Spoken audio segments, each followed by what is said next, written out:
Valentines, I would like to thank Sarah Palin for inspiring me to write my sermon on my hand.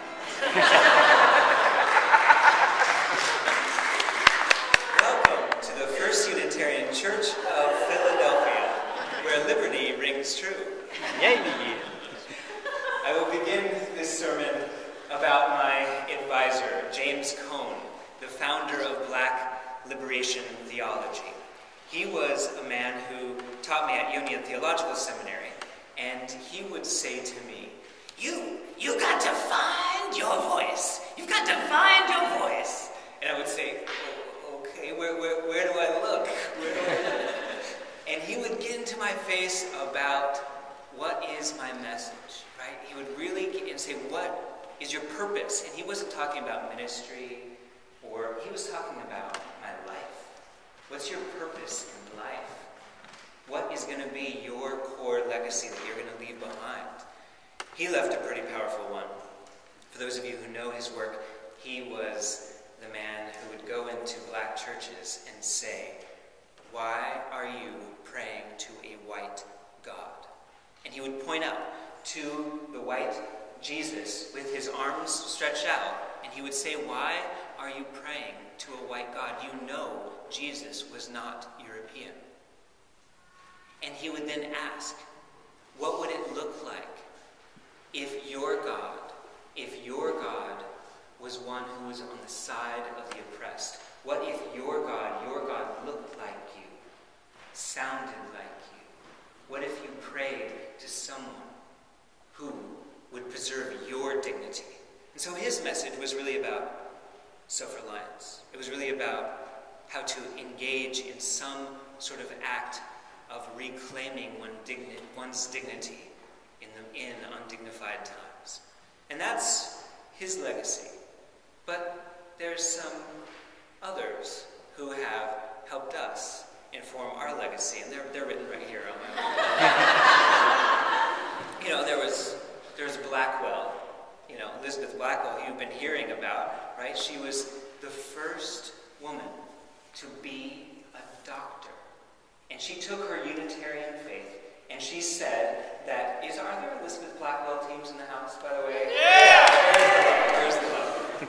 So for those of you who are new, we're doing this Olympic challenge, right? And this is the mascot for the suburbs group, right? I believe. So Blackwell was one who would say, no, women too are worthy of education. Women too are worthy of being healers, of being doctors.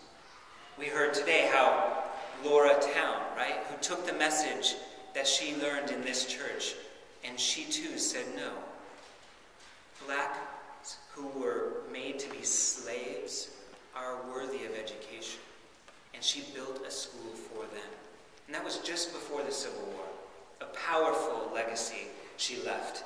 And there was also Furness, right, who had armed guards at his side when he was preaching his abolitionist message. It makes me wonder, what kind of message would we deliver now that would be warrant for us to have armed guards at our side in our service? I ask this question to say, I think we have to find our voice. And we might be inspired by John Murray, for example, who is the one who was sort of exiled from England because of his belief that God is love. His belief that there was no hell, but that there was universal salvation, that we are all worthy of love, born of love and returned to love. His basic legacy was give them not hell, but hope. And that's why we are gathering here on Valentine's Day, to live out the message of love.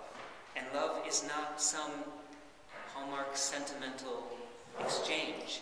It is a deeply rooted theological belief that all people are worthy, that all people have inherent worth and dignity. And therefore, as we were teaching the kids today, when we put on our love classes, we begin to see the world differently.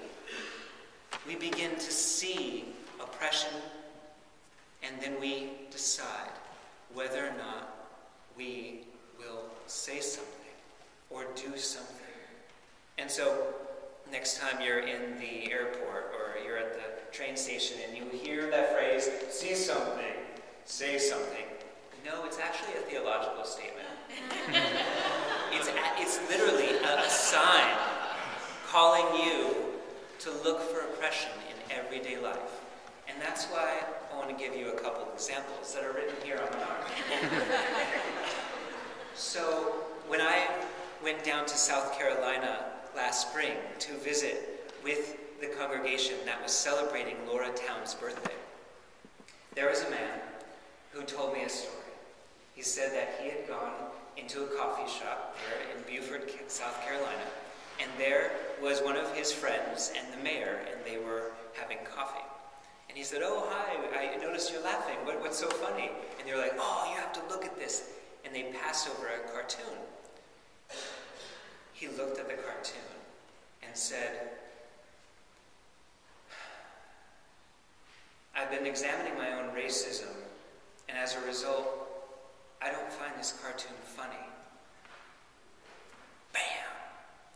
That's love. That is what love looks like. When you see something, you say something. How many times have we heard some ridiculous joke or some bogus act, and then we're so dumbfounded, we don't do anything? We've got to find our voice.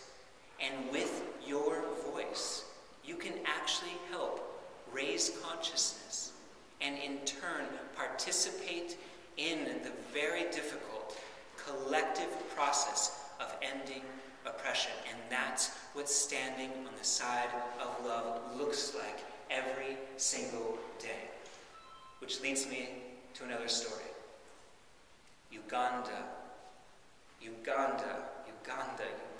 my dear brothers and sisters. There is a Unitarian church in Uganda who is rising up to the fact that their country is trying to pass legislation that will criminalize homosexuality and even condemn some to death. They are putting their faith into action. They are mobilizing. They have partnered with a church in Oklahoma, a Unitarian church in Oklahoma, to engage in this global effort to bring more awareness. They are there right now in Uganda doing a Standing on the Side of Love conference where they are seeking not only to bring awareness to the homophobia, but to mobilize by small groups in order to end this legislative effort.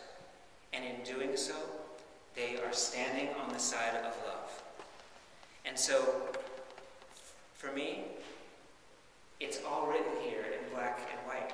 I'm sorry, I had to throw that in. It's so obvious that you don't need some white guy standing up here with his hands out to say to you that there's suffering in the world. You know there is. You know there's suffering. And your one voice can change the world. Your one voice, if used with love, can heal. That is the most powerful Valentine that you can give to the world. And so, my dear Cupids, armor yourself with your bows of love and start to use that arrow of truth to cut through those remarks, to cut through those systems of oppression. And know that as you do so, you are standing upon the shoulders of all those who